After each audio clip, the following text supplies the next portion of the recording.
Passover is a very old and important Jewish holiday, and it remembers the time when the ancient Israelites left slavery in Egypt.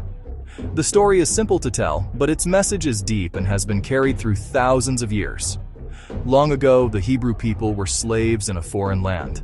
They worked hard under the punishing sun, building cities for the powerful Pharaoh. They had no freedom. They cried out for help, and their prayers were heard. Their story is a journey from the depths of despair to the heights of liberation. A path we are asked to walk in our own hearts and minds each year. God sent a man named Moses to speak for the people. Moses went to the Pharaoh and delivered a simple, powerful message. "Let my people go." But the Pharaoh had a hard heart. He refused to listen. He would not release the Israelites from their bondage. In response, 10 plagues came to the land of Egypt. Each plague was a sign, a disruption of the natural order, river turning to blood, a sky filled with darkness. These events were meant to show everyone. The name Passover comes from a powerful miracle during the 10th and final plague. This last plague was the most terrible of all, the death of the firstborn sons in every Egyptian home. But God told the Israelites how to protect their own families. He instructed them to mark their doorposts with the blood of a lamb. That night, as the angel of death moved through the land of Egypt, it saw the sign on the homes of the Israelites. The angel passed over those houses, and the firstborns inside were saved from harm. This divine act of protection is at the very heart of the holiday's name and meaning. This final dramatic event broke the Pharaoh's will. He finally told the Israelites they were free to leave. He urged them to go quickly in the middle of the night. The people had to gather their families and their few belongings in a great hurry. There was no time for careful planning or leisurely goodbyes. Passover, or Pesach in Hebrew, lasts for 7 or 8 days, depending on the tradition. The celebration begins with a special meal held on the first 1 or 2 nights. This meal is called a Seder, a Hebrew word that means order. There is a set order of rituals, prayers, songs, symbolic foods. The Seder tells the story of the Exodus, engaging all the senses. It is not just a dinner, it is an experience. A carefully structured event guides participants, step by step, through the emotional and spiritual journey from slavery to freedom, making the ancient story feel present and personal. The centerpiece of the Seder is the telling of the story itself, which is read from a book called the Haggadah.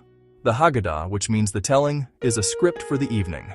It contains the narrative of the Exodus, blessings, commentaries, songs that have been added over many centuries. Bitter herbs, like horseradish, which remind people of the bitterness and harshness of slavery.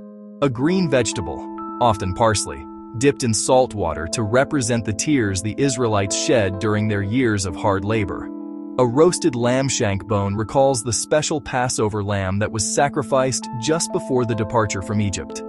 Charissé, a sweet, chunky paste made of fruits and nuts, looks like the mortar the slaves used to make bricks, reminding us of their physical toil, but also the sweetness of eventual freedom. These foods are not just eaten, they are explained and contemplated.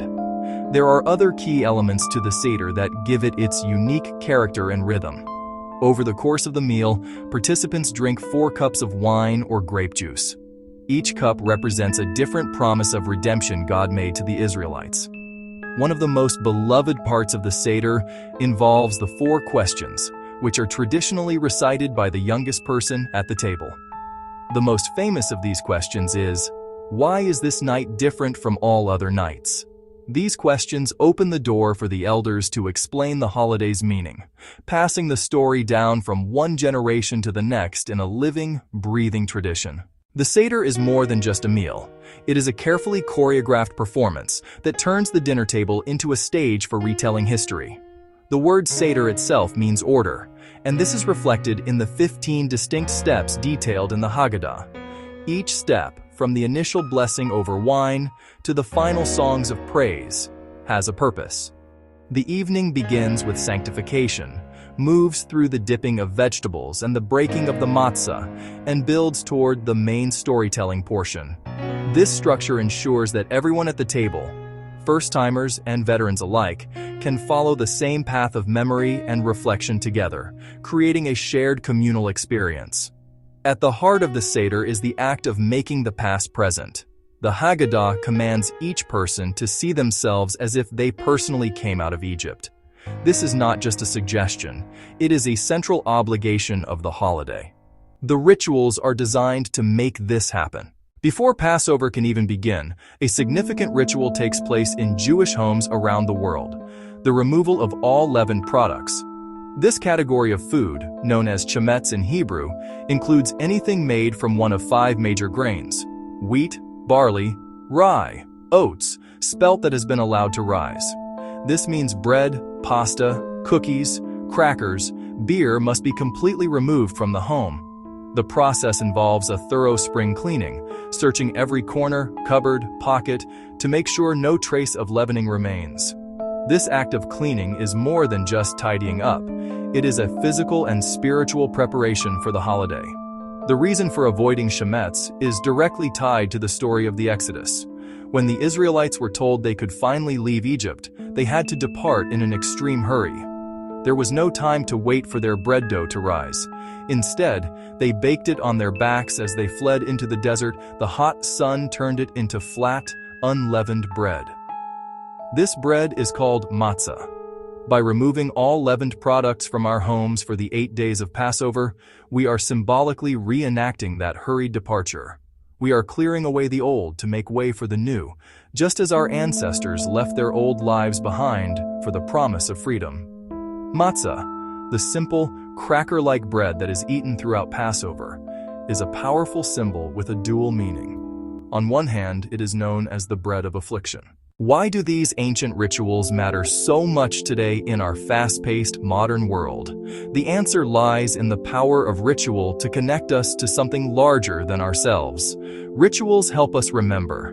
They transform abstract stories from a history book into living, breathing experiences. When a family gathers at the table to eat matzah, they are not just eating a piece of unleavened bread.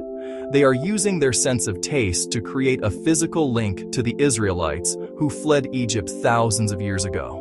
When they tell the story aloud from the Haggadah, the words make a bridge from the distant past to the immediate present.